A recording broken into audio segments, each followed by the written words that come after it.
ఏమైనా పాట ఉందా మీకు దీంట్లో? అదే మొత్తం హీరోయిన్స్ తోటి 5 సాంగ్స్ నావే. అన్న మస్తు ఇట్లా చమత్కారాలు ఆడుతున్నాడు. చమత్కారం పాట ఉందని అడిగారు, ఆన్సర్ చెప్పాను. అది కూడా చమత్కారం. ముగ్గురితో డాన్స్ చేసాడండి. ఆ పాట రాబోతుంది. అందుకే ఇట్లా టిప్ టాప్ గా రెడీ అయ్యిండు.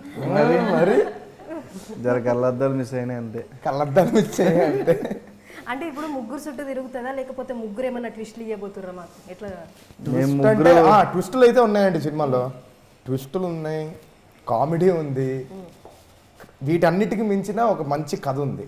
Okay okay. సో ఇప్పుడు మీరు ఒక సినిమా సెలెక్ట్ చేసినప్పుడు, వింటున్నప్పుడు నాకు ఈ కథ సెట్ అవుతుంది అన్నట్టు వింటారా, లేకపోతే ఆడియన్స్ పాయింట్ ఆఫ్ వ్యూనే అండి. నాదా కాదా అనే కాదు. అండ్ దెన్ లాస్ట్కి ఫస్ట్ నేను ఆడియన్ లాగా వింటాను ఫస్ట్ కథని. ఒక్కసారి నచ్చిన తర్వాత ఒక్కసారి నచ్చిన తర్వాత ఆలోచిస్తాను. బట్ ఈ క్యారెక్టర్ బేసిక్గా లోపల ఉన్న ఒరిజినల్లే, అది ఇప్పుడు బయటకు వచ్చింది అంతే. ఇట్లా మొత్తం ముగ్గురు అట్లనేనా? డైరెక్టర్ అన్న మంచి దొరకబట్టిండు ముగ్గురిని. మా ముగ్గురికి ఆయన హెడ్, డైరెక్టర్ ఆయన హెడ్ అయితే మేము బాడీ. అంటే ఇప్పుడు మీ ముగ్గురు చిచ్చోరా ఆయనలో ఉంటదా అన్నమాట? అప్పుడే కదా కథ పడుతుంది. అసలు అంజలిని పట్టుకురావాల్సింది కదా.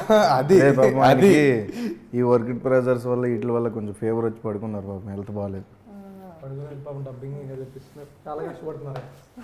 ఓకే. సో మీరు